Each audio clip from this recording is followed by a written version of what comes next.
మీకు ఈ వీడియో నచ్చినట్లయితే లైక్ చేయండి, సబ్స్క్రైబ్ చేయండి. అవని వాళ్ళ ఇంట్లో అయితే అందరూ సోఫాలో కూర్చొని ఉంటాడు. వాళ్ళ మామయ్యకి ఒక వీడియో అయితే వస్తూ ఉంటుంది.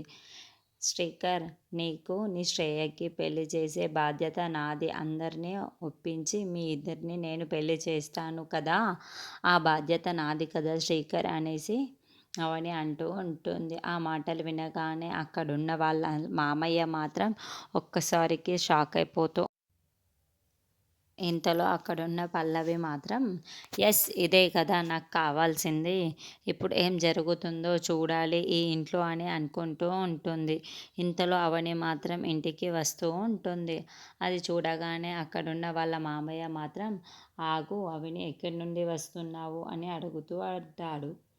ఆ మాటలు వినగానే అక్కడున్న అవని మాత్రం అది ఏమీ లేదు మామయ్య, నేను బయటికి వెళ్ళి వస్తున్నాను మామూలుగానే చెప్పేసి అంటూ ఉంటుంది.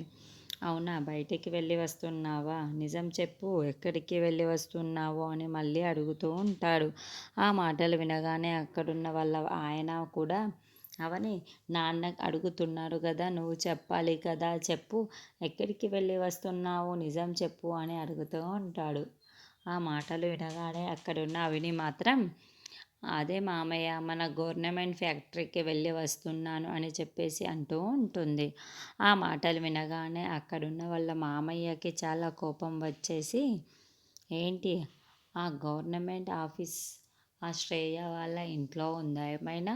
వాళ్ళ ఇంటికి వెళ్ళావు కదా నువ్వు, నాకు మొత్తం తెలుసు అని చెప్పేసి అంటూ ఉంటాడు. ఆ మాటలు వినగానే అక్కడున్న అవని మాత్రం ఒక్కసారిగా షాక్ అయిపోతూ ఉంటుంది. ఏంటి మామయ్యకి ఈ విషయం ఎలా తెలిసిపోయింది అని అనుకుంటూ ఉంటుంది.